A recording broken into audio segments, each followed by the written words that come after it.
firman Tuhan dari kitab Kisah Para Rasul. Mohon anugerah belas kasihan-Mu Bapa supaya kami mengerti dan menghidupi firman-Mu. Dalam nama Tuhan Yesus kami berdoa bersyukur. Amin. Hai anak-anak, jumpa lagi nih di hari yang keberapa ya sekarang ya? Hari yang ke-31 di tahun 2026, bulan Januari. Yuk kita tetap semangat belajar firman Tuhan ya. Nah, mari kita sama-sama buka dari Kisah Para Rasul pasal 22 ayat 1 sampai 22. Yuk kita baca sama-sama ayat yang ke-15.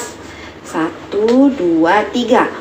Sebab engkau harus menjadi saksinya terhadap semua orang tentang apa yang kau lihat dan yang kau dengar. Nah, anak-anak, orang-orang Yahudi yang tidak percaya kepada Tuhan Yesus menuduh Paulus telah melanggar peraturan Bait Allah. Mereka bahkan merencanakan untuk membunuh dia. Berita tentang kegemparan di seluruh Yerusalem pun akhirnya sampai kepada kepala pasukan.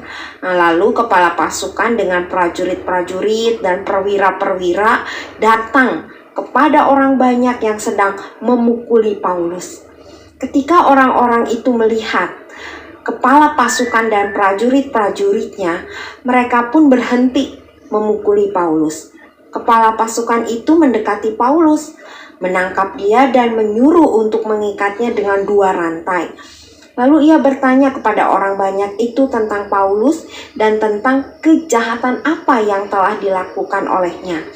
Tetapi rupanya orang banyak itu tidak mengetahui apa yang sebenarnya terjadi. Mereka hanya meneriakan ini dan itu.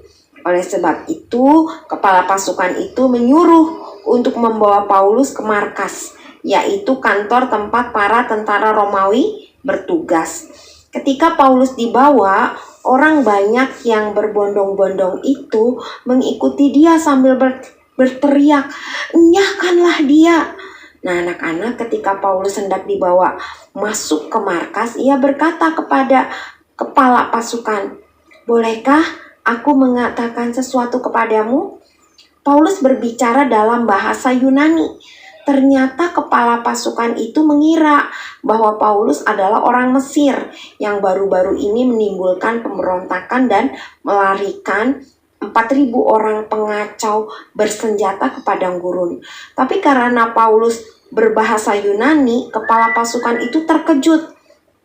Paulus berkata, "Aku adalah orang Yahudi dari Tarsus, warga dari kota yang terkenal di Kilikia. Aku minta supaya aku diperbolehkan berbicara kepada orang banyak itu." Kemudian ia memberi tanda dengan tangannya kepada rakyat itu. Dan ketika suasana sudah tenang, mulailah Paulus berbicara kepada orang-orang Yahudi dalam bahasa Ibrani.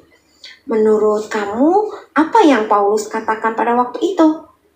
Paulus menceritakan tentang pertobatannya, yaitu ketika ia melihat cahaya yang terang dalam perjalanan menuju Damsyik. Paulus menceritakan bagaimana Tuhan Yesus telah memanggilnya untuk memberitakan Injil kepada bangsa-bangsa lain. Rakyat mendengarkan Paulus sampai perkataan bahwa ia diutus kepada bangsa-bangsa lain. Sesudah itu mereka berteriak lagi, "Enyahkan orang ini dari muka bumi, ia tidak layak hidup." Nah, anak-anak, orang banyak itu begitu ricuh. Mereka terus berteriak sambil melemparkan jubah mereka dan menghamburkan debu ke udara. Lalu kepala pasukan memberi perintah agar Paulus dibawa ke markas untuk diperiksa dan disesah, dicambuk ya, supaya dapat diketahui apa yang menyebabkan orang banyak itu ingin Paulus dihukum mati. Ketika Paulus ditelentangkan untuk disesah, ia berkata kepada perwira yang bertugas, "Bolehkah kamu menyesah seorang warga negara Rom, apalagi tanpa diadili?" Mendengar itu, maka perwira itu pun melaporkannya kepada kepala pasukan. Katanya, "Apakah yang hendak engkau perbuat? Orang itu warga negara Rom." Maka datanglah kepala pasukan itu kepada Paulus dan berkata, Katakanlah, benarkah engkau warga negara Rum? Jawab Paulus, benar. Pada masa itu menjadi orang Rum atau Romawi dianggap lebih terhormat, sehingga ada orang yang rela membayar dengan harga yang mahal agar ia bisa menjadi orang Romawi, berkewarganegaraan Romawi. Tetapi Paulus tidak perlu membayar apapun karena ia memperoleh kewarganegaraan karena kelahirannya. Setelah orang Romawi, Paulus juga adalah orang Yahudi, berasal dari suku Benyamin.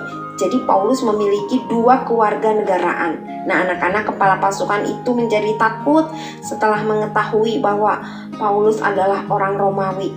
Selanjutnya apa yang terjadi dengan Paulus? Nah, ada begitu banyak peristiwa yang dialami Paulus. Seru ya? Nanti kita akan lanjutkan lagi apa yang terjadi selanjutnya dengan Paulus.